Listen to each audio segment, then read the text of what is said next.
Hey there YouTube, this is CFL Fanatic. Here I am giving you my picks for Week 17 in the 2011 CFL season. I've got the pink text this week because the CFL is helping to raise awareness to fight breast cancer. So Week 17, things are getting really interesting. The big news this week is that Tate is stealing Henry Burris's starting job this week when the Stamps host Saskatchewan. I'm not really sure Calgary is going to like this decision, but I'll get to that in a little bit. So first, let's take a look. Last week, see how I did. Went 2-2. Schulte was the same. Toronto managed to pull through for me exactly when I don't pick them, naturally. So that takes me to 34-26, and Schulte is the same. So like I said, Toronto managed to barely hang on and pull off escape with a win.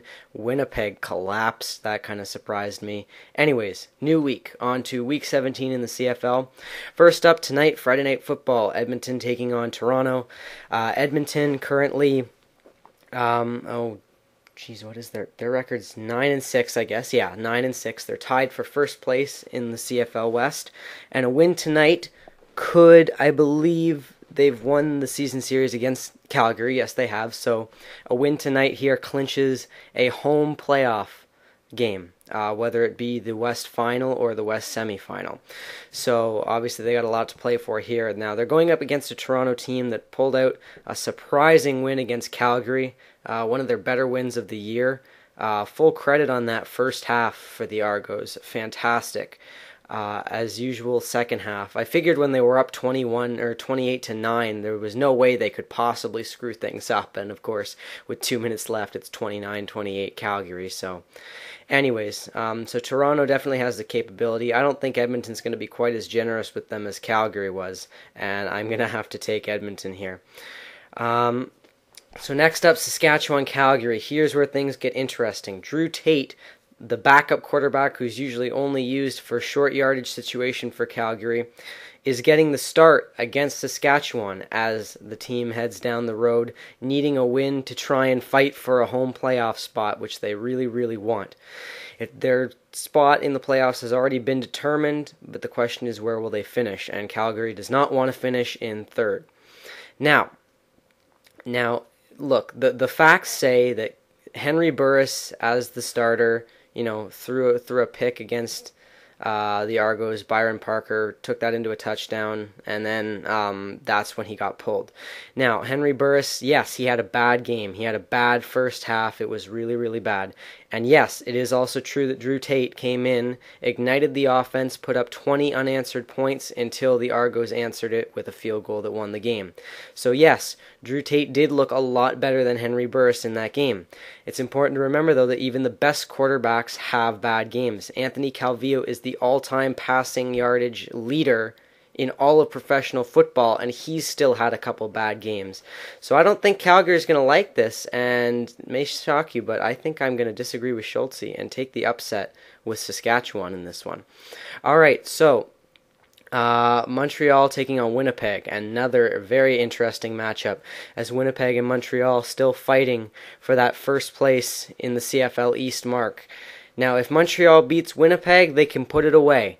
Because if they do, they'll go 2 full wins ahead of Winnipeg with 2 weeks left, and they've won the season series. So with this game, Montreal has the ability to clinch first place in the CFL East. Now, Winnipeg is coming off of a very bad game against Edmonton offensively. Now, it's important to remember, though, that in the Banjo Bowl, Winnipeg did an awful job against Saskatchewan, came back the next week, came into Montreal, and walked all over the Alouettes. Not totally walked all over them, but they had a pretty good game down to the Montreal Alouettes in their own home turf, which is something very few teams have been able to do. So, all in all, Winnipeg, the trend says to pick Montreal, but Montreal struggled near the end of the game against Hamilton. Winnipeg, I think, has some tricks up their sleeves, and I'm going to take Winnipeg in this one. All right, so last game, BC taking on Hamilton. Now, logic obviously says to take BC because they're on an 8-game win streak. It's hard to believe at one point in this season, heading into Week 8, they were 1-6. And now here they are, 9-6. They have not lost since then. Their last loss came against the Winnipeg Blue Bombers in Week 7. So almost 10 weeks ago since BC's last loss. Which, as I've said before, makes me concerned because even the best teams, even the best sports teams in the world can't usually keep these streaks going. And I think BC is going to have a hard time continuing this streak. BC is a great team. I'm not going to deny it. Something's got to give, though.